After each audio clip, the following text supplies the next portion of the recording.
জুমা শব্দের অর্থ হল একত্রিত হওয়া। যুগে যুগে যখন যে নবী আসছিলেন,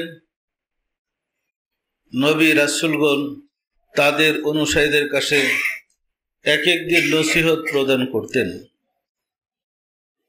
ফলে অনুসারীদের জন্য ওই দিনটা ছিল সপ্তাহের পবিত্র দিন। দাউদ আলাইহিস সালামের জমানায় ছিল শনিবার দিন, মুসা আলাইহিস সালামের জমানায় শনিবার দিন ছিল, হযরত ঈসা আলাইহিস সালামের জমানায় ছিল রবিবার দিন।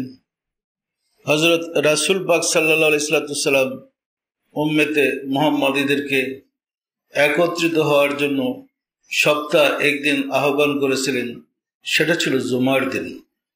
জুমা মানে একত্রিত হওয়া। সম্মানিত আশিকে রাসূলের এই জুমার নামাজটা ফরজ হয়েছে জোহরের সময়। জোহরের নামাজ 4 রাকাত ফরজ, কিন্তু জুমার নামাজ 2 রাকাত ফরজ। বাকি 2 রাকাত গেল কোথায়? বাকি 2 রাকাত গিয়েছে খুতবার মধ্যে। খুতবা শব্দের অর্থ বক্তৃতা বা ওয়াজ। তো খুতবাটা এমন হওয়া চাই যে খুতবা প্রতিপালনে মানুষ নির্ভুল সমাধান পাবে এবং চলার গতি সঠিক করতে পারবে এবং রাব্বুল আলামিনের সাথে যোগাযোগ করতে পারবে। এই লক্ষ্যে হুজুর সাল্লাল্লাহু আলাইহি ওয়াসাল্লাম অনুসারীদেরকে, উম্মতে মুহাম্মাদীদেরকে জুমার দিন একত্রিত হওয়ার জন্য আহ্বান করেছেন। উম্মতে মুহাম্মাদীরা বিভিন্ন কাজে ব্যস্ত থাকতেন, কিন্তু শুক্রবারে সবাই একত্রিত হতেন। হুজুর সাল্লাল্লাহু আলাইহি ওয়াসাল্লাম নসিহত প্রদান করতেন, আর সেই নসিহত মোতাবেক সাহাবায়ে কেরামগণ নিজের জীবনকে অতিবাহিত করতেন। সম্মানিত আশিকে রাসূলের, আপনারা জানেন আমাদের দেশে ইতিপূর্বে জুমার খুতবা আরবি দিয়ে প্রদান করা হতো। সত্য না মিথ্যা বলেন? আমরা যখন দেখলাম আরবিরা খুতবা দিলে আমাদের কোনো উপকারে আসে না। আমাদের মাতৃভাষা বাংলা, আরবি তো আমরা বুঝি না। আরবি বুঝি? তখন আমরাই প্রস্তাব দিয়েছিলাম যে দেশের যে ভাষা, সেই ভাষায় খুতবা হওয়া প্রয়োজন, এবং সরকারকে বোঝাইতে সক্ষম হয়েছে।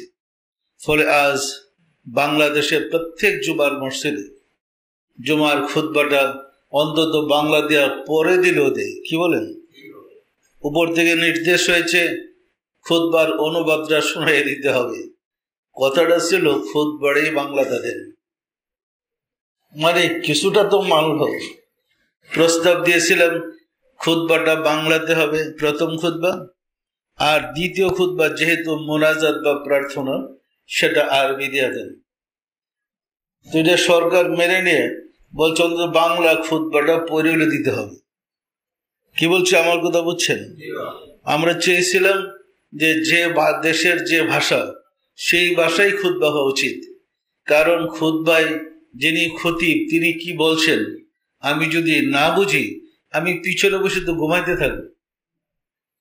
আর আওয়ামুন নাসের জন্য, অর্থাৎ সর্বসাধারণের জন্য এটা একটা মাদ্রাসা। জুমার দিনটা এটা একটা ক্লাস। এই ক্লাসে যিনি খতিব থাকবেন সবাইকে ধর্ম সম্বন্ধে জ্ঞান দান করবেন। এখন আমি যদি ধর্ম না বুঝি, ভাষা যদি খতিবের না বুঝি, তা আমি ধর্মের জ্ঞানটা কি পাবো? সমস্যা না সমস্যাটা বলেন তো?